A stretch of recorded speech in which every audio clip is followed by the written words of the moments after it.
Irmãos, aquele que puder, vamos se ajoelhar para nós elevar uma oração a Deus.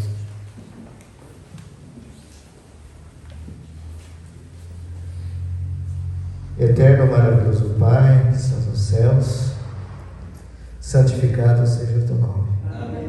Muito obrigado porque o Senhor nos conduziste mais uma vez aqui na casa do Senhor, para junto podermos adorarmos e conhecermos mais a verdade através da tua palavra. Amém. Por isso, Pai, nós esteja nesse recinto.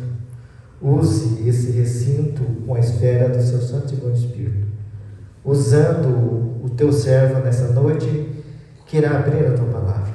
Amém. Nós estamos com sede e com fome de ouvi-la. Por isso que o seu Santo e Bom Espírito abre a nossa mente, abre o nosso coração, para juntos sairmos daqui cheios do seu Santo e Bom Espírito a tua palavra. Amém. Pois nós te pedimos essas bênçãos do céu e já te agradecemos pela dádiva dada ao céu sobre a nossa vida nesse momento. Em nome de Jesus assim oramos. Amém. Amém.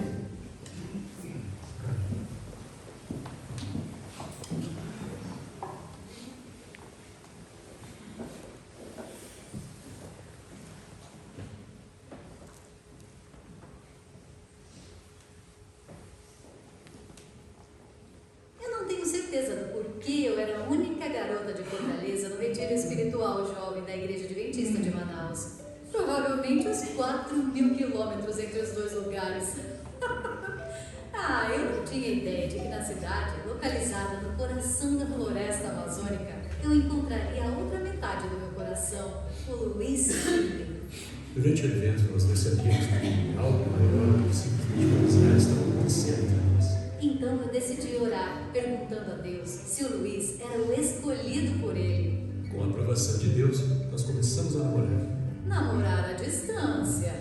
Sim, mas mesmo vivendo muito longe um do outro, nosso amor veio de uma resposta, uma oração, e no tempo que Deus havia escolhido, que é sempre o tempo certo. E aqui estamos, casados. Você quer saber de algo engraçado? Ele escondeu algo de mim por anos. Mas um bom segredo realmente, que ele revelou apenas depois de estarmos casados. Posso contar a eles? Claro, vai em frente. Ok.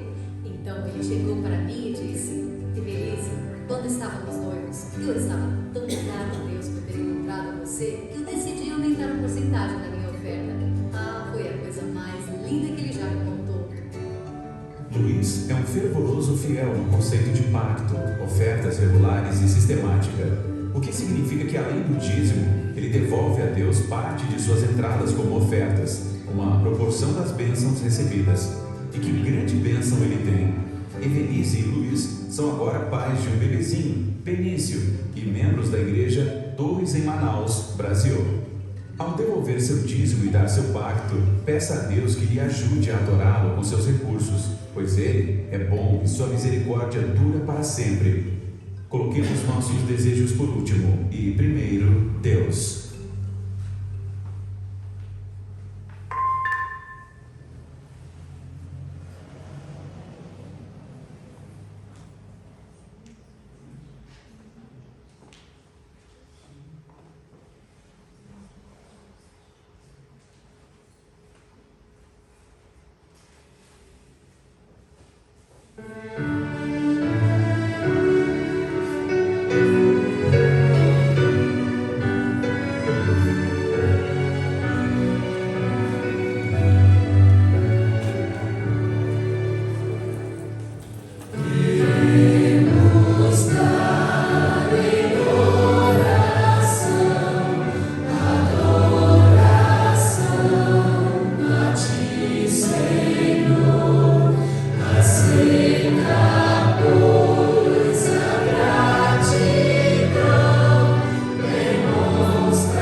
Deus, da Rafaela Pinto.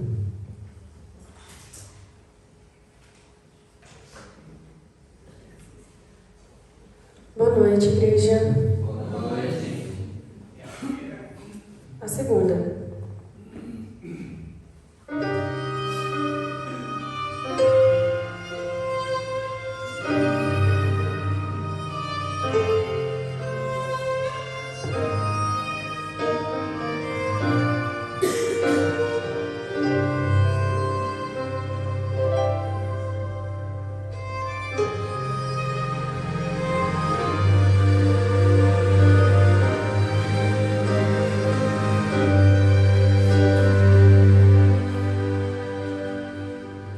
De joelhos estou mais uma vez, de joelhos, Senhor, neste teu santuário de paz.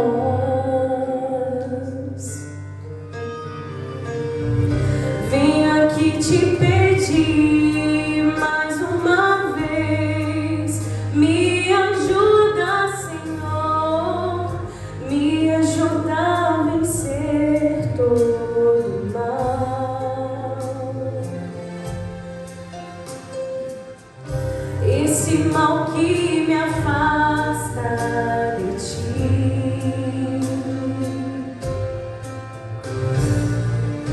e que me faz passar tantas noites sem dormir.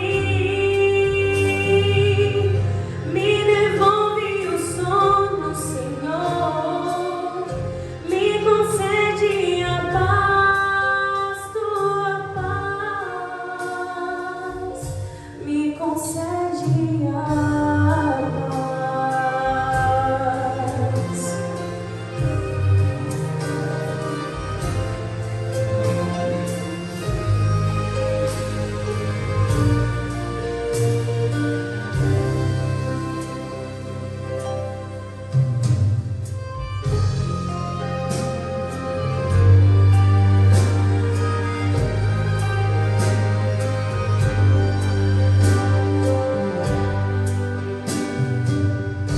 Quantas vezes eu quis ouvir tua voz, mas não pude, Senhor. Eu estava ocupada demais.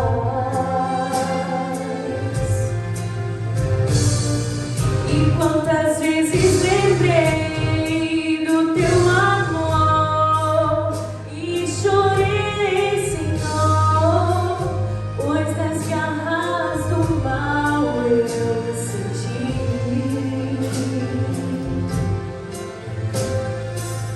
E quão distante eu estava de ti.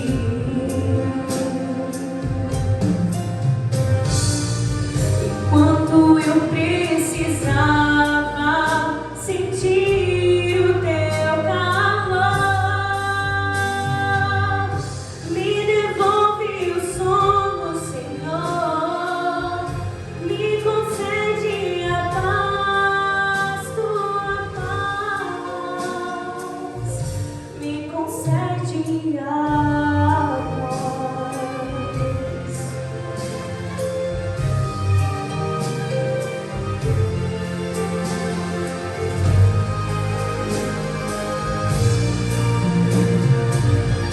Sei que podes curar-me, Senhor, me concede a paz, tua paz, me concede a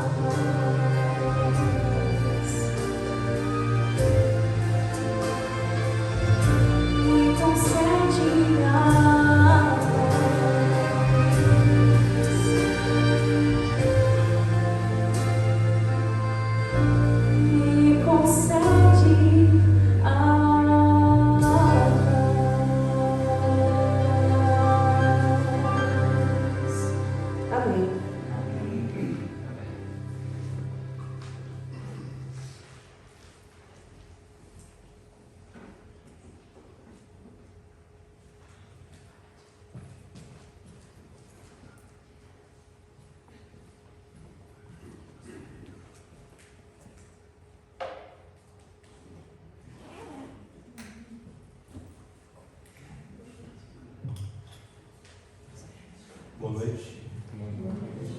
Tudo bem, irmãos? Passaram bem o Dia dos Pais? Amém. Passaram bem? Passaram? Quem almoçou fora? Não? Na garagem? Na cozinha, na garagem. Olha lá, pessoal. Tá bom. Quem almoçou com o pai?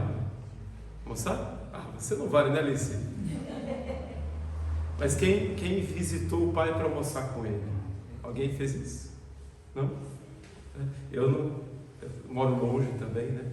A gente não tem essa oportunidade. Mas espero que você tenha passado um bom domingo, um bom dia e tenha vindo descansado para a casa de Deus. E que Deus nos dê um excelente início de semana.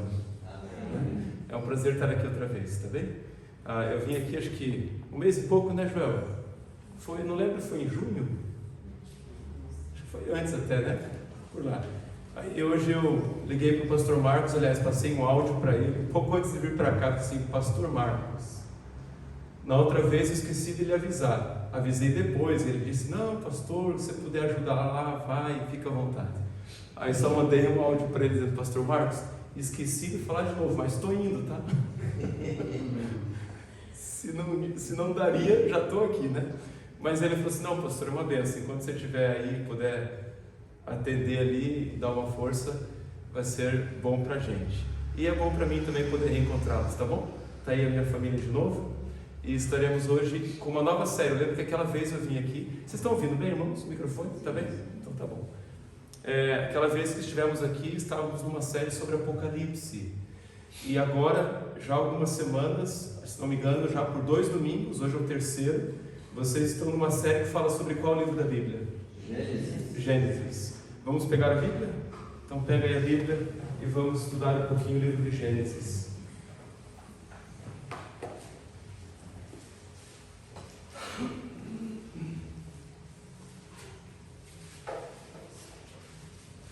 Eu vou deixar um pouco aqui, ó. Se eu precisar, eu vou pegar. Mas eu estou com medo de bater aqui e derrubar. Tá bom? Muito bem. Você pode deixar a primeira página da sua Bíblia aberta. A gente vai fazer uma oração. Obrigado, irmã Laura, pela música. A Laura está aqui. Eu sei que no final teremos uma outra mensagem musical, é isso, Laura? Para finalizar o sermão e fechar também a mensagem. Vamos fazer mais uma oração com a igreja? Vamos orar? Feche seus olhos. Senhor Deus e Pai, obrigado, Deus, pela Tua bondade de ter nos trazido até aqui, pelo Teu cuidado, pela Tua misericórdia. Obrigado porque com Tua palavra aberta também podemos continuar aprendendo da Tua vontade para nós. Talvez coisas novas, quem sabe, se não reforçar aquelas antigas para confirmar a nossa decisão em Teus caminhos. Amém. Por favor, Deus, que Teu Espírito Santo seja o que mova as palavras, mas que também trabalhe com o nosso ouvido, nosso coração, para que, de acordo com a Tua vontade, saiamos daqui com as decisões importantes, aquelas que precisamos tomar. Em nome de Cristo Jesus. Amém. Amém. Irmãos, o tema dessa noite tem que ver com o Deus revelado no Gênesis. Você entende que quando a gente fala sobre revelação bíblica, toda a Bíblia é revelação de Deus. E aonde quer que você vá na Bíblia, de Gênesis a Apocalipse, qualquer um dos 66 livros, você vai encontrar algo sobre Deus. Se você percorrer toda a Bíblia, o quadro sobre Deus será muito amplo, né? A gente tem características sobre Deus em Gênesis, em Êxodo, em Levíticos, em Número, Deuteronômio, Pentateuco, livros históricos, Novo Testamento. Mas é interessante como o livro de Gênesis, sendo o primeiro livro da Bíblia, ele lança muitas das bases que vão ser desenvolvidas depois ao longo da Bíblia. É como se fosse o alicerce. Você entende o que é alicerce? É a base, a sustentação. E o livro de Gênesis, em muitos aspectos, é a sustentação daquilo que será desenvolvido depois. A gente vai se dedicar no livro de Gênesis, é o livro texto dessa série de vocês, e a gente vai tentar criar um retrato de Deus. Como Deus se revela no Gênesis, e como aquilo que ele revela de si no livro de Gênesis serve para a gente também entender mais sobre ele, aprofundar mais sobre ele ao longo depois dos outros livros. Portanto, a gente vai, eu diria, lançar também alguns pontos assim iniciais, fundamentais, e depois, não dá para fazer isso hoje, mas no seu estudo particular, no conhecimento que você já tem, você, se quiser, pode avançar nessa noção sobre Deus a partir do que a Bíblia fala dele, além do livro de Gênesis. Tudo bem? Quando eu falo em Gênesis, o que lhe vem à cabeça? Criação. Então, qual é o primeiro aspecto de Deus que eu posso levantar aqui? Deus como Criador, evidentemente. A propósito, deixa eu perguntar uma coisa para o Joel. Está transmitindo? Não, só gravando. Só gravando para amanhã vai estar na rede. Ah, tá, então tá bom. Então deixa eu falar que eu estou falando hoje aqui, dia 13 de agosto, você está ouvindo depois. Então que Deus abençoe você com essa mensagem também. Eu estou aqui na igreja de Toledo, Dia dos Pais, foi hoje, né? Hoje foi meu aniversário também, irmãos. Obrigado. Na Bíblia, quando era um sábado especial, diziam que era um grande sábado, né? Para mim foi um grande domingo. Tá bom? Duas datas especiais. E eu estou feliz por estar aqui, foi um dia especial para nós e especial por estar com você aí de casa também. Você que está nos acompanhando, estamos no livro de Gênesis e a gente vai ver o primeiro aspecto sobre a pessoa de Deus retratada nesse primeiro livro da Bíblia, cuja tradução do hebraico significa princípio, começo, início. Qual é o verso que eu posso usar de Gênesis para falar de Deus como Criador? Diz aí para mim um verso de Gênesis que apresenta Deus como Criador. É o primeiro verso. É o primeiro verso. No princípio criou Deus os céus e a terra. Irmãos, a Bíblia se preocupa em provar Deus como Criador? Com certeza. Nessa declaração, Fred, no princípio criou Deus os céus e a terra, há alguma preocupação em provar Deus como Criador ou apenas o apresenta como tal? Nesse texto, Fred, ele só é apresentado. Nesse texto, a Bíblia não está preocupada em te dar assim, evidências e bases teóricas para você fundamentar a tua fé nele como Criador. A Bíblia apenas assume Deus como Criador. A Bíblia, daqui para frente, ela vai também fortalecer as evidências. Embora, irmãos, deixa eu dizer o seguinte, em nenhum momento a Bíblia apresenta provas. A propósito, não há prova para aquilo que nós acreditamos como modelo criacionista. Assim como não há prova para aquilo que dizem, alguns defenderam o modelo evolucionista. Não há nem prova para você provar que Deus existe como Criador e nem prova para dizer que a evolução foi a origem da vida. Pastor, mas se não tem prova, como é que funciona a minha fé? Irmãos, nós temos muitas evidências. Evidências são pistas. Por exemplo, imagine um investigador, um detetive que chega numa cena do crime. Aí ele chega, ele vê a maçaneta arrombada da porta. Não, desculpe, vamos deixar a coisa um pouco mais suspeita, né? A janela quebrada, a porta não, a janela quebrada, algumas marcas de terra no tapete, um vaso caído, quebrado no chão, e uma vítima caído na sala.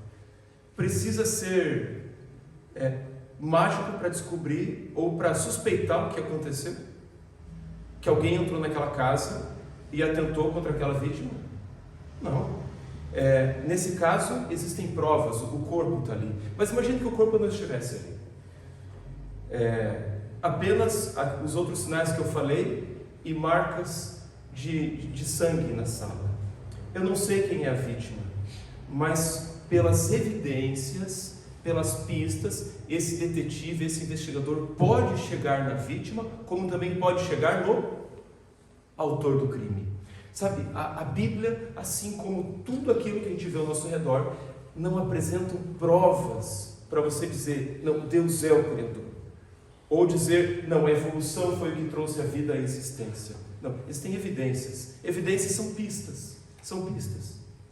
Agora, por que eu sou criacionista e por que eu não sou evolucionista? Porque nós cremos que as evidências e as pistas que favorecem o modelo criacionista são muito mais amplas e contundentes e sólidas do que aquelas que dizem afirmar, apoiar o evolucionismo. Existem pistas, a gente pode até ser tentado em um momento a dizer, não, isso aqui é uma prova, não tem como duvidar. Mas eu lembro de uma citação da escritora Ellen White, que ela diz assim, que Deus apela à nossa razão, dando evidências para que a gente creia de que Ele é o Criador. Mas ela também diz, mas Deus também deixa o espaço para dúvida. Por que para dúvida? Porque para crer ou não crer, você vai usar a sua inteligência e a sua disposição livre para crer. Ele não vai forçar você a crer. Então, se alguém quiser duvidar, terá motivo para duvidar. Mas se quiser crer, terá muito mais motivo para crer. A Bíblia aqui no primeiro verso, ela apenas diz, Deus é o Criador e tudo que existe veio a partir das mãos dele, não de outro. E claro, se você for pegar todo o livro de Gênesis, você vai encontrar Deus como Criador, o período que Ele usou para criar, quantos anos? Quanto tempo Ele usou para criar? Anos? Meses? Dias? Quantos dias? De quantas horas? De 24 horas. E nós estabelecemos a nossa base criacionista em cima disso, viu? 7 dias de 24 horas. Tais quais hoje. Não diferente. 24 horas, exatamente como hoje. Alguns tentam conciliar a ideia da evolução com a criação e dizem que Deus criou em dias infindáveis, cada dia talvez sendo de milhares de anos, Irmãos, nós não cremos nessa ideia, nós não aceitamos essa hipótese. Na verdade, para nós, criacionismo e evolucionismo são dois modelos completamente incompatíveis. São excludentes, um anula o outro. Não tem como você tentar casar os dois. E quando tu tenta casar os dois, o que você provoca? Mais problema do que solução. Tudo bem? Então nós cremos em 7 dias de 24 horas e nós cremos que grande parte das evidências para a gente entender o mundo criado, o mundo hoje, está num evento chamado dilúvio. Mas isso é tema não para um sermão, isso é tema para uma outra série fantástica sobre criacionismo. Tá bom?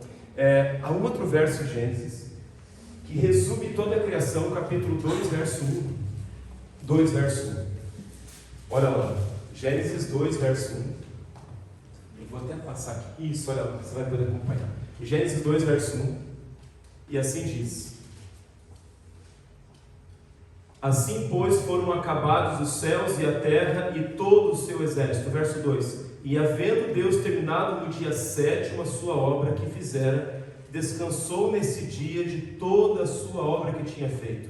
E abençoou Deus o dia 7º e o santificou, porque nele descansou de toda a obra que como Criador fizera. Esse verso também fala da criação e fala inclusive do estabelecimento do 7º dia, que foi o último dia da criação.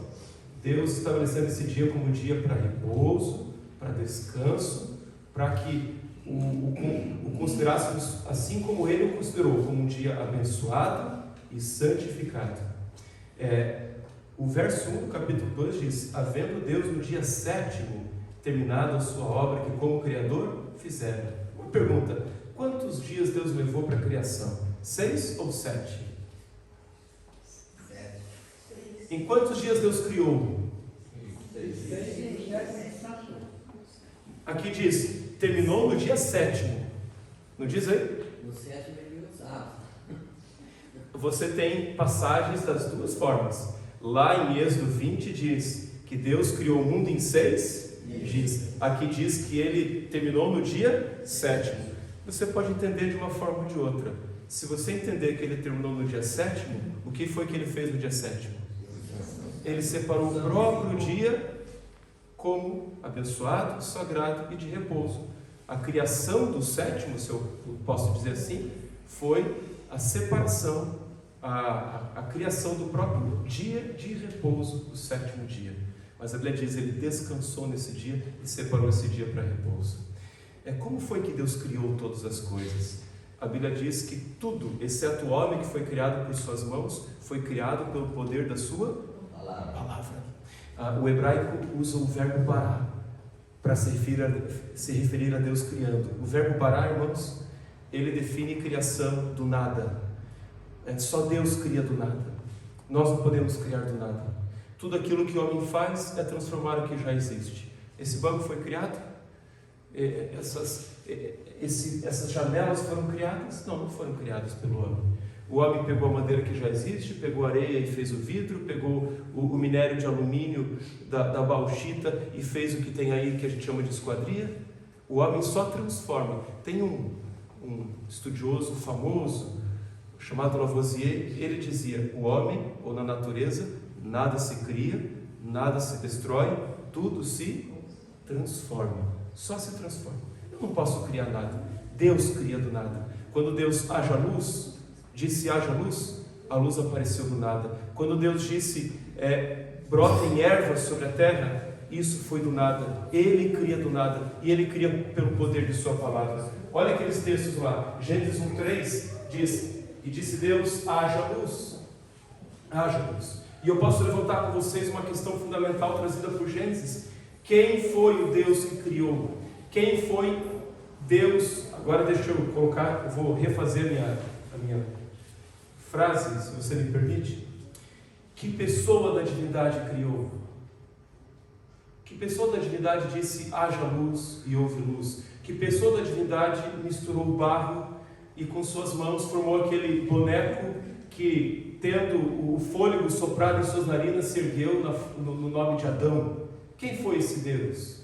Que pessoa da divindade criou todas as coisas? O próprio Deus. O próprio Deus. Pai, Filho e Espírito Santo. Essa foi a minha pergunta. Entendeu? Deus, Pai, Deus, Filho ou Deus Espírito Santo? Aquele que criou e falava e criou Adão e criou Eva e que vinha todas as tardes no jardim conversar com o casal. Os três, gente. Será que foram os três? Eu acho que os três. Foram os três? Ou foi um só? Os três e não só. Vamos fazer o seguinte? Está vendo o segundo tópico ali que eu ia falar? Deus, trio. O que é Deus trio? É essa noção bíblica de que a divindade é formada pela unidade de três seres divinos coeternos: Pai, Filho e Espírito Santo. Pastor, mas em Gênesis a gente vê isso, irmãos? Em Gênesis a gente vê o conceito embrionário disso, as bases da divindade. A gente vê em Gênesis.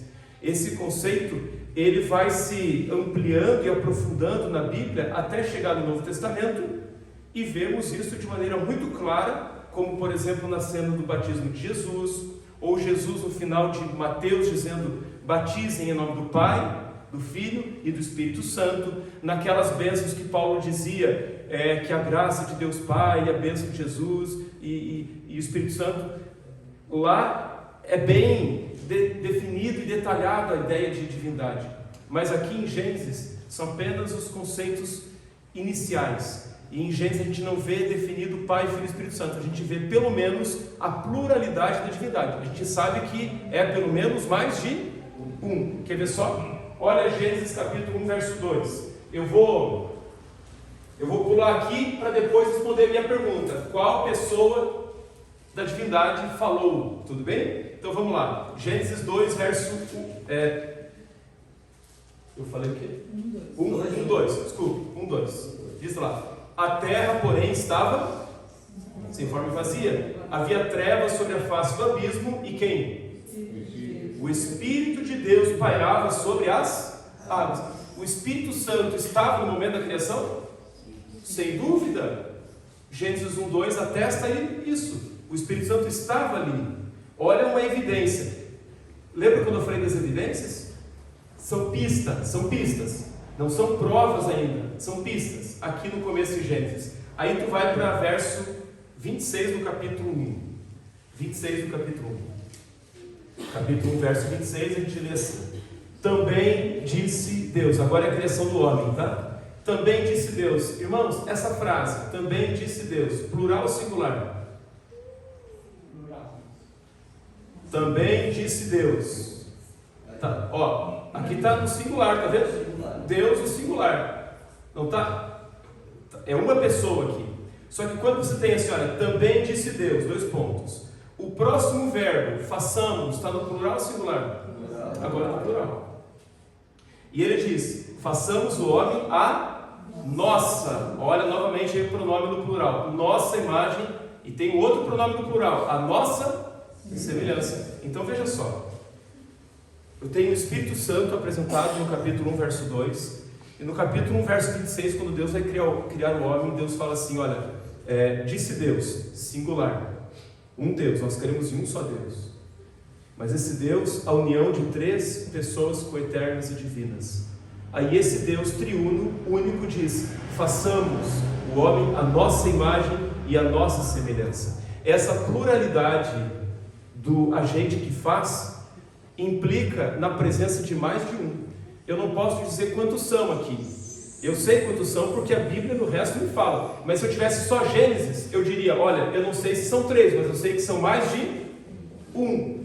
Claro que o restante da Bíblia vai me ensinar claramente que ali estava Pai, Filho e Espírito Santo. Se eu pegar o texto de Gênesis 11, 6 e 7, eu não vou ler com vocês, só vou citar, se você quiser dar uma olhadinha. Em Gênesis 11, 6 e 7, é o episódio da Torre de Babel.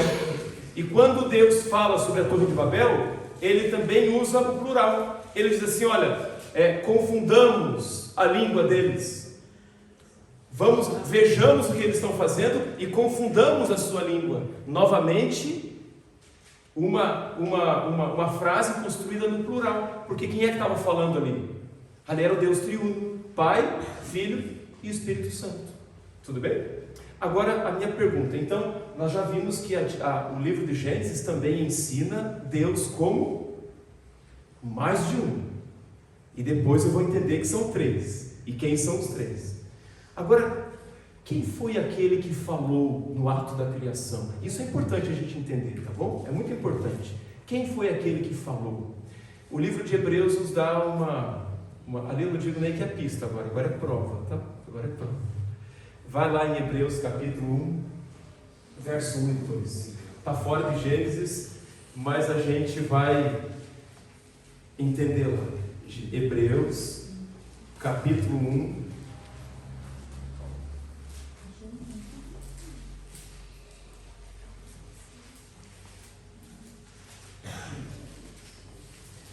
Capítulo 1, verso 1. Você vai ver agora, irmãos, o que a gente está percebendo aqui, olha só.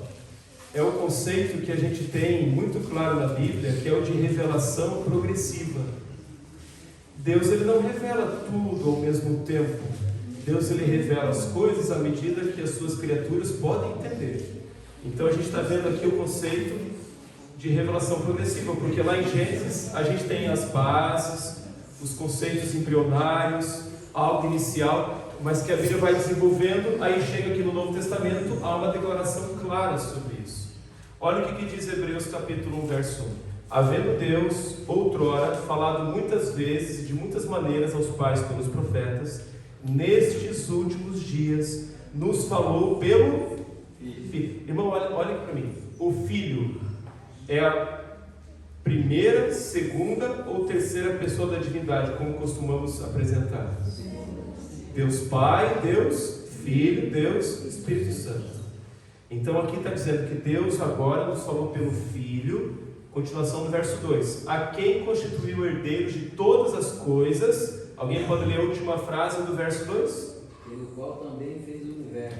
Pelo qual também fez o universo. Quem fez o universo? Jesus. Pai, Filho e Espírito Santo. Não fiquem com medo de responder, podem responder. Quem foi que fez o universo? Pai, Filho e Espírito Santo. Entenda, o senhor está certo e está certo. Deixa eu colocar da seguinte maneira. Quando Gênesis fala que o Espírito Santo estava lá, quando o texto de Gênesis fala, façamos a nossa imagem, a nossa semelhança, os 3 estavam ali. O poder do Deus triuno estava criando, mas entre eles houve um ajuste, houve um acordo, houve um acerto, de que aquele que falaria, aquele que colocaria a mão no barro, aquele que sopraria o fôlego de vida, seria o Filho. Então nós costumamos dizer que o Filho é o agente da criação. O Deus triuno criou através do Filho, foi o Filho que falou, foi o Filho que disse haja luz. Vocês vão entender o seguinte, irmãos, eu não posso explicar, eu vou só afirmar o que eu vou falar agora, tudo bem? Temas para outros momentos. Mas a divindade, num acordo entre elas, e a gente não sabe porquê, a divindade, quando eu falo divindade, é a Trindade, Pai, Filho e Espírito Santo. A divindade decidiu que sempre que a divindade se revela às criaturas, o agente de revelação é o Filho. Sempre que Deus se mostra às suas criaturas, como é que Deus faz isso? Através de quem? Através do Filho. Através do Filho. Quer ver? Nossa, a gente vai, eu não sei se vou chegar no final do sermão, tá? Mas se a gente puder reforçar alguns pontos. Sabe quando a gente estuda o personagem Miguel, por exemplo? Lá de Apocalipse. Lembra aquele texto de Apocalipse? Que Miguel batalhou com os seus anjos contra o dragão e os seus anjos. Houve peleja no céu, diz o texto de Apocalipse 12, verso 7. Aí a gente vai estudar quem é, por exemplo, a personalidade ou a identidade desse personagem chamado Miguel. E aí a gente vai entender que Miguel é chamado de arcanjo. E que arcanjo só tem um, não tem dois. Querubins tem vários, serafins tem vários, mas arcanjo só tem um, chamado o príncipe do exército do Senhor. Daniel o apresenta como o grande príncipe, o vosso príncipe e o grande príncipe. E o personagem que apareceu para Josué antes da batalha com Jericó, antes da queda de Jericó, que apareceu para Josué como um soldado, lembra? E Josué perguntou assim: quem é você? E ele disse: eu sou o príncipe do exército do Senhor. Ora, Miguel é apresentado como príncipe. E aquele que falou com Josué disse: tira as sandálias dos teus pés, porque o lugar em que você está é terra santa. Quem foi que disse isso antes para outra pessoa? Filho de Deus. Foi Deus quando apareceu para Moisés na sarça ardente. Foi ou não foi? E só Deus diz isso. Só Deus pode receber adoração. E alguns se assustam: nossa, mas como você está dizendo que Miguel é Jesus? Mas Jesus não é um anjo, porque Miguel é um arcanjo. Mas várias vezes na Bíblia, Deus é também apresentado como o anjo do Senhor. Por exemplo, quem apareceu para a mulher de Manoá anunciar o nascimento de Sansão? A Bíblia diz: foi o anjo do Senhor. Quem apareceu para Gideão, para avisá-lo, para libertar Israel da mão dos midianitas? Foi o anjo do Senhor. E tanto Manoá como sua esposa, e tanto Gideão como sua esposa, que receberam a visita do anjo do Senhor, que para mim aqui, que eu estou dizendo para vocês, é a mesma coisa que Miguel, que é a mesma coisa do que o Filho de Deus, Jesus, a segunda pessoa da divindade. Esses personagens ofereceram sacrifícios e adoraram o anjo do Senhor, e esse anjo do Senhor aceitou a adoração. Então era um anjo? Porque se fosse anjo, não aceitaria adoração. Lembra de João na ilha de Patmos? Por 2 vezes o Joãozinho, coitado, preso naquela cela escura, sozinho. De repente uma cela iluminada por um anjo. Quem foi o anjo que apareceu para João? O próprio Gabriel. Gabriel, o anjo que ocupou o lugar de Lúcifer no céu. Portanto, o principal anjo apareceu para João. João caiu de joelho assim diante dele, na falha dele, e o anjo, dá a impressão que o anjo pegou João pegou ele assim pela camisa, sabe? Ô João, faz isso não. Levanta, homem. Eu sou servo igual você. E por 2 vezes o anjo repetiu para João. Nessa, uma ocasião posterior, coitado do João, acho que ele ficou tão empolgado com aquele anjo na cela dele, aquela coisa maravilhosa. E o anjo falou para ele assim: adora a Deus. Então, se esse anjo do Senhor, que apareceu para Gideão, apareceu para Sansão, e que é Miguel, o príncipe do exército do Senhor, aceita adoração, então não é um anjo, é Jesus, o próprio Cristo. O próprio Cristo. Eu estou te falando isso, sabe por quê? Porque Deus sempre se revelou por meio do Filho, e sempre se revelou de uma forma que as suas criaturas podiam entender. E alguns chegam, e isso está totalmente compatível com aquilo que entendemos da Bíblia, que antes de haver ser humano na terra, antes de haver terra criada, no momento da eternidade, quando só havia anjos no céu, como é que Deus se revelava aos anjos? Quando não tinha ser humano, não tinha terra criada, lá no céu só tinha anjo, como Deus se revelava aos anjos? Como Deus aparecia aos anjos? Vou dar uma dica para você. Quando Deus veio se revelar ao homem e tornou-se carne para se revelar a nós, como foi que Jesus apareceu para nós? Parecendo ser o quê? Um homem. Jesus apareceu para nós como sendo um homem, e o mais comum dos homens. Isaías chega a falar que nele não havia beleza, e quando olhavam para ele, escondia o rosto. Era um homem absolutamente comum. E quando não havia homem, só anjos, como o Filho se revelava aos anjos? Como um anjo. Como um anjo. Por isso ele é chamado anjo do Senhor. Razão porque Satanás também ficou pensando assim: escuta, por que eu sou anjo e aquele anjo pode entrar na reunião para a criação da terra e eu não posso? Por que ele é melhor do que eu? Até que ele teve a oportunidade de entender que não era um anjo, era o próprio Filho de Deus.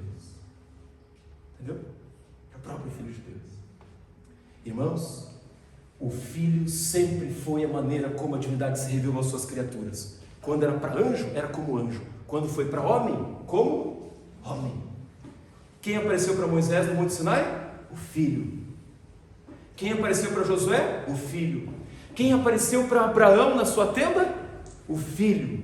Quem apareceu para Jacó no Vale do Jaboque, que lutou com ele a noite inteira? O Filho. E quem é que a gente aguarda voltar das nuvens? O Filho. Amém? Sempre o Filho. Sempre. Por isso não faz sentido, irmãos, as pessoas, por exemplo, dizerem assim: ah, Jesus anulou a lei. Por que não faz sentido isso? Porque foi ele mesmo que escreveu com o seu próprio dedo. Você está entendendo? Foi ele mesmo que escreveu com o seu próprio dedo. Por isso que ele falou assim: eu não nem passe pela tua cabeça, porque eu não vim abolir a lei e nem um tio nem um i, ele fala lá em Mateus 5,17, né? Eu não vim abolir nem abrogar ou apagar a lei. A gente também percebe que ele, quando a gente entende Jesus como Criador, irmãos, entende que foi ele que levantou Adão do pó da terra. Aí você vai ler os Evangelhos e talvez você consiga ver novas perspectivas da narrativa dos milagres. Veja, por exemplo, o milagre da cura de Lázaro. Cura não, ressurreição de Lázaro. A única expressão, o único trecho bíblico que diz que Jesus fez uma coisa, que ele chorou. Jesus chorou diante da tumba de Lázaro. Claro que a Bíblia fala que ele era muito amigo de Lázaro, ele tinha carinho por aqueles três irmãos, Marta, Maria e Lázaro. E quando ele chegou, depois de 4 dias, no momento lá na vila de Betânia, e ele viu aquele povo todo chorando, ele também se comoveu, porque ele era amigo de Lázaro. Mas tinha uma outra questão envolvida ali, irmãos. Quando você entende que aquele Jesus que se tornou carne, foi o mesmo que lá no Éden levantou Adão do pó da terra, e criou Adão perfeito, maravilhoso, a sua plena imagem, a sua plena semelhança, para viver quanto tempo? Eternamente. Agora ele estava diante do amigo dele, um ser humano, putrefato, mal cheiroso, fétido, por 4 dias. Você pode entender a comoção do coração de Jesus, quando ele olha para a tumba e diz assim: não foi para isso que eu fiz o homem. Não foi para isso que eu criei o ser humano. Quando ele criou Adão, ele viu o resplendor do rosto de Adão. Adão era a imagem dele perfeita. Agora o homem estava ali apodrecendo, cheirando mal. Ele estava se deparando com os efeitos do pecado, da degeneração física, moral do ser humano. Aquilo, claro, trouxe comoção. Quando ele vai tocar o leproso e ele diz: eu quero te tocar, é porque ele sabia, não foi para isso que eu te fiz. Sabe, irmãos, a gente pode até aplicar isso para nós. Às vezes Deus de repente olha para nós e diz assim: filho, a vida que você está levando não é aquela que eu planejei para você. Esse tipo de vida não é para isso que eu te fiz. Irmãos, eu não posso me livrar da minha natureza que se degrada a todo momento. Sabe, há um tempo atrás eu me sentia como os alunos na sala de aula. Hoje eu já não me sinto mais, porque eles olham para mim e falam: pastor, você é calvo. gente vai envelhecendo, né? Envelhece. Eu não sei porque que hoje em dia essa gurizada pegou uma moda de falar calvo, né? Na minha infância isso era tão natural, né? Mas enfim, eu não tenho como evitar perder os cabelos, eu não tenho como evitar enrugar a pele, eu não tenho como evitar a fraqueza nas minhas pernas, eu não tenho como evitar a fraqueza dos meus olhos. Infelizmente, até Cristo voltar, a gente vai decaindo, a gente vai envelhecendo e lentamente a gente vai morrendo, tragicamente. Mas moralmente, irmãos, eu posso confiar em Deus de que aqui, antes da volta de Cristo, perfeito eu nunca serei, mas eu posso, com a ajuda de Deus, lutar para manter a minha vida espiritual mais próxima de Jesus e não simplesmente ir degenerando. Eu nunca vou ser perfeito, eu tenho minhas lutas, mas de repente eu estou tão acostumado com alguma coisa errada que talvez Jesus olhe para mim e diga: filho, não foi para isso aí que eu te criei, não foi para isso. Sabe, às vezes a gente tem que lembrar que o Cristo, cuja palavra trouxe tudo à existência, de que o Filho de Deus, cuja palavra trouxe as coisas do nada e que criou a vida e que restabeleceu a vida e que ressuscitou Lázaro, tudo pelo poder da sua palavra, talvez seja esse poder que eu precise hoje também para dar um recomeço na minha vida, sabe? Se você veio hoje na igreja pensando assim e consciente de que tem algo que você precisa mudar, lembre-se, não foi para isso que Deus te fez, não foi para viver do jeito que você está vivendo que Deus te fez, não foi para estar consumindo os conteúdos que talvez você esteja consumindo na internet, em qualquer lugar que Deus te fez, não foi talvez para ficar contaminando seus pensamentos com tanta coisa que Deus te fez, não foi para viver tão independente dele que Deus te fez. Então, se você precisa retroceder, lembre-se, o poder da palavra está disponível para você e ele pode te dar vida nova outra vez. Você acredita nisso? Amém. Creia.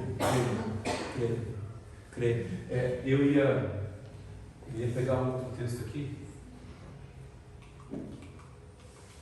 Joel, será que... desculpa, deixa eu ligar aqui. Isso. É aqui. Olha. Aqui em João, capítulo 1, verso 1 a 3, eu só vou terminar de dizer o seguinte. Só para você reforçar essa ideia do que eu falei de Jesus como Criador. Olha que lindo. O início do Evangelho de João diz assim: e o Verbo era Deus, e o Verbo estava com Deus. E é na continuação do verso 3 de João 1, diz assim: e todas as coisas foram feitas por meio dele. Dele quem? Do Verbo. Por que ele é chamado de Verbo aí? Porque lá na criação era ele que dizia: haja luz. Se você tem dúvida de quem é o Verbo, aí tu vai lá no verso 14 e diz: e o Verbo se fez carne e habitou entre nós, cheio de graça e de verdade. Ele é o Verbo. Ele é aquele que pode restaurar, ele é o que criou, ele é o que pode restaurar e arrumar todas as coisas. Tá? E que ele arrume e restaure a sua vida dia a dia. Depende de você estar ligado com esse Verbo, sabe? A palavra está ali, eu preciso estar ligado a ele. Senão, aquilo que ele ordena, aquilo que ele fala e aquilo que ele faz, não poderá ter efeito sobre a minha vida se eu não permitir que isso aconteça. Irmãos, você está vendo como Gênesis lança a base para muita coisa? Você está vendo como toda a teologia bíblica nasce e se fundamenta em grande parte nesses livros como Gênesis, que cria o alicerce para aquilo que você vai entender depois? Olha, eu falei aqui sobre... Tem mais 10 minutos. Eu tinha 6 pontos, passei só 2. Mas se eu for aqui para o ponto 3, eu vou entender também que Gênesis, ele me lança as bases para entender que o Deus Criador também é o Deus Redentor. Pastor, como é que eu vou entender em Gênesis isso? Queridos, olha, por exemplo, vamos lá para o texto 3, capítulo 3, verso 8 e 9. Gênesis 3. Como é que eu vejo o Deus Redentor aqui? Capítulo 3, verso 8 e verso 9. Quando ouviram a voz do Senhor Deus, que andava no jardim pela viração do dia, esconderam-se da presença do Senhor Deus, o homem e sua mulher, por entre as árvores do jardim. Antes de continuar para o 9, revise comigo. De que episódio está se falando aqui? Pecado de Adão e Eva. Muito bem, querida. Os dois pecaram e se esconderam. E Deus chegou na viração do dia, como Deus fazia todo dia. Agora olha o verso 9. E chamou o Senhor Deus ao homem e lhe perguntou: onde estás? Quem foi atrás de quem aqui? Quem foi atrás de quem? Jesus foi atrás do ser humano. Muito bem, Fred, quando você fala Jesus. Eu posso falar Jesus aqui? Embora não seja comum, porque Jesus, ele veio como homem 4.000 anos depois. 4.000 anos depois. Do Éden até o nascimento de Jesus, se passaram 4.000 anos. E eu falo Jesus depois que ele veio e se tornou homem. Mas com base no que nós falamos, eu posso dizer Jesus, eu posso dizer sim, é o Deus Filho que estava aqui. E ele foi em busca de Adão e Eva. O mesmo Deus Filho que um dia, lá em Lucas capítulo 15, contou a história de um pastor que tinha 100 ovelhas, uma se perde, e ele vai em busca daquela que se perde. Jesus aqui não está fazendo a mesma coisa com Adão e Eva no Jardim do Éden. Aqui no caso não era uma ovelha que havia se extraviado do redil. Quantos por cento do rebanho tinha se extraviado aqui? Aqui era 100% do rebanho. A humanidade eram só 2 pessoas, e as 2 pessoas haviam falhado. E ele foi atrás, ele buscou. E sabe que esse texto é base, quando tu vai estudar sobre o juízo investigativo, esse texto também é base para você entender o juízo de Deus. Porque o que Jesus faz aqui com Adão e Eva é um tipo de juízo. Jesus vai atrás e pergunta: Adão, o que você fez? O que você fez? Inclusive, depois de uma investigação que Jesus faz, por assim dizer, ele inclusive declara sentenças sobre Adão, sobre Eva, sobre a serpente. Esse texto inclusive lança as bases, repito, para o nosso entendimento que vai se elaborando pela Bíblia sobre o juízo investigativo, sobre o juízo, as fases do juízo que vão se elaborar depois. Mas Deus é aquele que vai atrás. E quando eu falo de Redentor em Gênesis, eu não posso deixar de fora o texto de Gênesis 3,15, que diz assim: e a mulher disse, não, desculpe, eu estou no 16, o 15 está aqui: porém inimizade entre ti e a mulher, entre a tua descendência e o seu descendente, este te ferirá a cabeça e tu lhe ferirás o calcanhar. Irmãos, um texto parece que enigmático para muita gente. Esse texto foi dito por Deus Filho à serpente, depois das declarações e maldições por causa do pecado. Aí Deus olha para a serpente, só que as palavras são dirigidas não para a serpente animal, mas sim para a serpente Satanás, que se usou do animal para levar o casal ao pecado. Deus olha para Satanás e diz assim: Satanás, eu vou colocar inimizade entre você e o descendente da mulher. Você, Satanás, vai ferir o calcanhar desse descendente, no singular, mas esse descendente da mulher vai esmagar a sua cabeça. Vai esmagar a sua cabeça. Irmãos, isso entre os teólogos é chamado de um proto-evangelho. Esse versinho 3,15 de Gênesis, proto significa início, começo, a primeira descrição do evangelho, porque aí foi feita a primeira promessa de que da mulher nasceria um descendente que destruiria a serpente que tinha levado o animal, o casal ao pecado. Amém. Sabe que isso infundiu tanta esperança, e Eva e Adão entenderam a promessa, que diz um texto profético que quando pegaram o primeiro filho nos braços, Caim, pensaram: é esse o cumprimento da promessa? Será esse o nosso Redentor? Não foi. Tragicamente foi o primeiro assassino. Veio o terceiro filho, 7. Veio outro. Adão viveu 930 anos, teve muitos filhos e filhas. Eles não viram um descendente chegar. Essa promessa foi sendo passada de geração em geração. E como eu disse, 4.000 anos depois, em Nazaré, o anjo Gabriel, enviado apenas em ocasiões especiais, fala para Maria dizendo: Maria, você é agraciada por Deus. E você foi escolhida para ser a mãe do Salvador. 4.000 anos depois. Essa esperança alimentada entre o povo de Deus foi pela primeira vez dada lá no Éden, registrada no primeiro livro da Bíblia.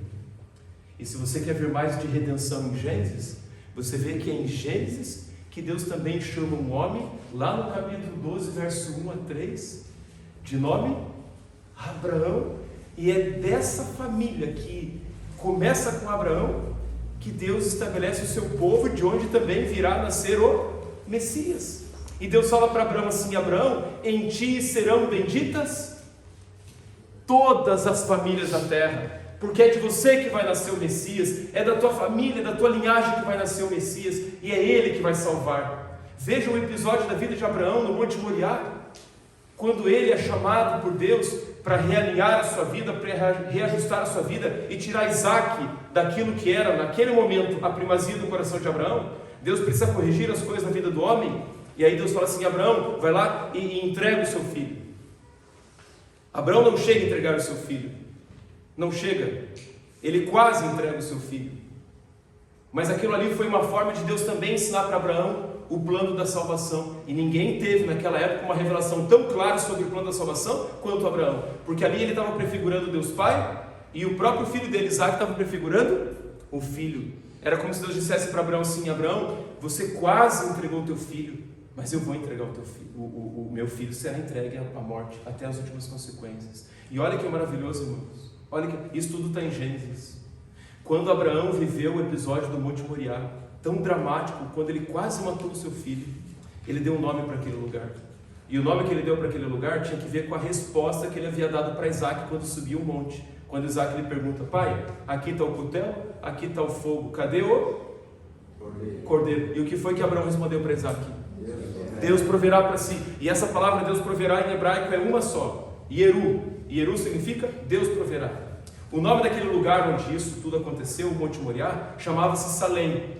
E depois que Abraão teve experiência, ele deu esse nome ao lugar, Yeru. Deus proverá. Chamava-se Salém, e Abraão passou a chamar Yeru. Só que não foi uma substituição assim de uma hora para outra, né? Não troca assim. Na verdade, os dois nomes foram meio que se misturando com o tempo, e você tem Yeru se misturando com Salém, Jerusalém, Jerusalém. O nome da cidade que foi ali estabelecida séculos depois, onde Cristo, o próprio Filho de Deus, morreu suspenso numa cruz. No Monte Moriá, não, Monte Moriá se chamou depois Monte Sião, dentro de Jerusalém. Só que Jesus não morreu no Monte Sião, porque ele morreu como bandido, como assassino, crucificado fora dos muros. Mas foi exatamente naquele lugar. Deus estava mostrando para Abraão: Abraão, você está entendendo como a salvação será processada. Eu vou entregar o meu filho. E nesse exato lugar, Abraão, onde você quase entregou o seu filho, o meu filho vai morrer. Irmãos, olha todo o plano da salvação estabelecido em Gênesis, a partir de Gênesis 3,15, a partir da história de Abraão, a família dele, que seria uma bênção para todos os habitantes da terra, dele sairia o Messias. Abraão entendeu o que ia acontecer. Quando a gente vê a história assim hoje, a gente vê tudo já no seu final, né? Mas pense para eles que estavam capítulo a capítulo sem saber o que ia estar para frente. Deus foi revelando para eles. Hoje você tem a chance de olhar para tudo isso e entender: Senhor, obrigado por tua salvação, obrigado por aquilo que o Senhor fez por mim, obrigado por tudo isso. Irmãos, eu posso avançar aqui para concluir? Eu ia falar um pouquinho sobre isso aqui, não vai dar tempo. Gênesis também apresenta a vontade clara de Deus. Aqui no capítulo 2,16, tem um exemplo do que Deus faz com todos nós. Quando ele chegou para Adão e Eva e disse: Adão e Eva, não comam da árvore, porque no dia em que dela comerdes, certamente morrerás. Quantos mandamentos tinha para Adão e Eva na lei dada a eles? Quantos mandamentos tinha para Adão e Eva? Um só. Qual era esse? Não como. E para você, quantos tem? 10. O que é mais fácil? Guardar 10 ou guardar 1? O que é mais fácil quebrar, 10 ou 1? Eu acho que a tentação é a mesma. Gênesis, ele revela a vontade de Deus mostrada às suas criaturas. E a vontade de Deus, irmãos, é mostrada a nós adaptada à nossa própria condição. Sabia? Em que livro da Bíblia Deus dá os 10 mandamentos? Êxodo, que é o segundo livro, depois de Gênesis. Mas em Gênesis você já vê você já vê todos os princípios eternos da lei de Deus, porque os 10 mandamentos não foram dados no Êxodo. Já existiam. Lá no Êxodo eles foram apenas escritos de maneira adaptada para a condição do homem pós-pecado. Porque antes do pecado não precisava. Vê se para Adão precisava esse mandamento: não adulterarás. Tinha razão esse mandamento? Com quem, né, irmão? Com quem? Ou o mandamento assim, ó, sei lá, não furtarás. Era tudo deles. Não cobiçarás. Opa, se bem que eles cobiçaram uma coisa. Então, quando eles quebraram a regra não comer, eles quebraram o mandamento não cobiçar. Eles quebraram o mandamento não matarás, porque trouxeram a morte como consequência para toda a raça humana. Eles quebraram o mandamento não terás outros deuses diante de mim, porque colocaram Satanás diante de Deus, à frente de Deus. Então, na única regra deles estava embutida todas as nossas, de maneira que é uma coisa só. Só que eles não precisavam desse jeitinho que a gente tem hoje. A gente precisa, porque nós somos pecadores, vivemos num contexto tão complicado como esse. Na grandeza de Deus, Deus fala assim: olha, para vocês eu vou deixar um pouco mais fácil, vou detalhar a coisa aqui, tá? Vou dizer, aí ele vai detalhando os 10 princípios. Essa maneira de dizer não mate, não roube e tal, isso aí é adaptação por causa do pecado, tá? Isso aí não é eterno. Nossa, olha o que eu falei agora, você vai me entender bem, depois vai ver essa mensagem e vai dizer que eu estou... O que não é eterno é a maneira como está escrito: não adulterarás. Agora, os princípios por trás de cada regra daquela são eternos.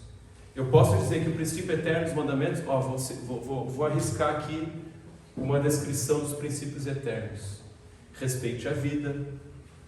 Esse está por trás de qual mandamento? Não mate. Respeite a propriedade do próximo. Está atrás de qual mandamento esse? Seja puro. O não adulterarás. Entendeu? Se contente com o que você tem. Não cobiçarás. Adore apenas a Deus. Não terás outros deuses diante de mim. Então, são os princípios eternos da lei de Deus. E Gênesis mostra os princípios. Se eu fosse lá para Gênesis 26:5, sabe o que está escrito lá? Sobre Abraão, o homem do qual falamos agora, diz assim: Abraão obedeceu as minhas leis, guardou os meus mandamentos. Antes que houvesse Sinai, antes que houvesse Êxodo, Abraão já guardava os mandamentos de Deus, porque Deus sempre deixou claro a sua vontade para as suas criaturas. Afinal de contas, irmãos, Deus é justo. Deus nunca vai cobrar nada de mim que Ele não me avise antes. Deus nunca vai cobrar do ser humano algo que antes não foi revelado. Então Deus sempre revelou, Deus sempre mostrou, Deus sempre falou assim: olha, meu filho, esse é o caminho, é isso que eu espero de você. Você quer felicidade? Você quer segurança na vida? Ande de acordo com essas regras, que vai ser bom para a sua saúde. Deus sempre fez isso. Abraão, embora não tivesse as tábuas da lei nas mãos, ele sabia exatamente quais eram todas as leis eternas do grande Criador. E é o que Deus espera da gente também. E eu vou terminar aqui, ó, irmãos. Eu já falei um pouquinho dos 5. O Deus imanente é aquele Deus que vem ao nosso encontro, como fez com Adão e Eva, como fez com Abraão, quando foi lá na tenda dele avisar que ele seria pai com 100 anos. Veja, Deus se tornando carne, homem, Deus Filho, se pré-encarnando temporariamente para entrar na tenda de um homem pecador como Abraão, como eu e vocês. Esse detalhe de Deus imanente é o Deus, e embora Ele seja grandioso, transcendente, está acima da nossa compreensão, mas Ele se faz homem para conversar com a gente. Ele se reduziu ao ser humano para revelar a divindade a nós como de nenhuma outra forma poderia ter sido feita quando Jesus se tornou carne. É o Deus próximo e o Deus restaurador. E eu vou terminar dizendo o seguinte: toda a nossa noção sobre o futuro parte da nossa compreensão de Gênesis. Sabe por que a gente crê numa nova terra? Porque um dia Deus criou a terra. Sabe por que a gente crê num lar perfeito? Porque um dia Deus criou o mundo perfeito. Se eu tiro Gênesis, o que eu vou esperar do final? Apocalipse pinta a maravilha da nova terra, porque Gênesis, antes dele, falou que era assim. Então nós estamos aqui, irmãos, entre Gênesis e entre Apocalipse, entre o mundo perfeito e o mundo perfeito outra vez, quando tudo será restaurado. E a nossa escolha, a nossa decisão hoje, dizer assim: Senhor, eu também quero ser restaurado. O Senhor que é imanente, faça-se presente em minha vida. O Senhor que é triuno e que utiliza o Filho para revelar o amor, a misericórdia, a graça da divindade a mim, Senhor, que eu também tenha no Filho toda a salvação de que preciso. Foi por isso que o Filho disse: quem tem o Filho tem a vida. Amém. Amém? Você pode pedir isso a Deus. Você pode pedir que Deus coloque no seu coração, como colocou no de Abraão. Esse texto fala de Abraão, que tinha como sonho receber a terra, cujo artífice é Deus. Ele que entendeu, Deus Criador, esperava também a terra restaurada. E eu lhe faço esse convite, irmão. Esse Deus Criador, esse Deus triuno, esse Deus Redentor, esse Deus cuja vontade é claramente revelada, esse Deus próximo, imanente, acessível, ao alcance de todos, e que promete restaurar todas as coisas, é o Deus que mais uma vez, hoje aqui na casa dele, te dá a oportunidade de renovar a sua disposição para colocar em primeiro lugar, como Abraão fez, para servi-lo de todo o coração, para obedecer a sua palavra e para se manter fiel a ele num forte compromisso, assim como ele tem com você. É a sua decisão e escolha? Faça isso, irmão. A nossa vida depende disso. Abraão dependia disso. Adão e Eva dependeram disso. Adão e Eva falharam, mas eles se arrependeram, entenderam as oportunidades. Nós não somos perfeitos e hoje eu lhe convido a restabelecer seus votos de fidelidade e amor a esse Deus. Tá bom? E pedir perdão naquilo que você precisar. A Laura vai cantar mais uma música. Enquanto ela canta, irmãos, você tem essa oportunidade, tá bom? Pense naquela frase que eu citei também de Jesus diante da tumba. Talvez algum aspecto da sua vida que ele diga: filho, não foi para isso que eu te fiz. De repente você precisa que a palavra do Deus Criador, do Verbo de Deus, também transforme algo em você. Que Deus o abençoe para isso. Amém.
Todos nós, Ele nos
ficar em pé na nossa oração?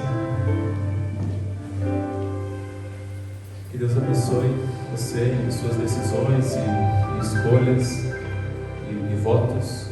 Que Deus o ajude a se manter firme neles. Senhor Deus, obrigado pelo teu amor, pela tua graça. O Senhor renova a nossa vida. Eu particularmente também agradeço por mais um ano que o Senhor me deu de vida. Mas a cada dia que o Senhor nos dá é a oportunidade de estarmos nos abrindo mais para o teu amor, para a tua graça e para a tua misericórdia. Senhor, vendo o Senhor retratado no livro de Gênesis, o Senhor como Deus Criador, o Deus triuno, o Deus Redentor, o Deus imanente, presente, o Deus restaurador de todas as coisas. Senhor, que toda essa obra tua também se faça em nossa vida. Amém. Se alguém aqui, Senhor, veio trazendo o peso, talvez, de um pecado mantido há longo tempo, vivendo os prejuízos de tudo isso, que o Senhor o ajude para que saia daqui renovado e com força o bastante para nunca mais voltar a estes pecados. Amém. Se alguém veio sem esperança, se alguém veio precisando talvez de um chamado para ressurreição espiritual, talvez reviver a experiência da comunhão com Cristo Jesus, por favor, também nos abençoe, de maneira que todos saiamos daqui renovados pelo teu poder, aproveitando mais uma vez a chance que nos destes hoje. Por favor, Pai, nos dê a tua paz e que saiamos daqui acompanhados pelo Espírito Santo e por tua bênção, em nome de Cristo Jesus. Amém. Amém. Vão com Deus, irmãos. Uma boa semana para todos vocês. Você que ouve de longe, que Deus abençoe também.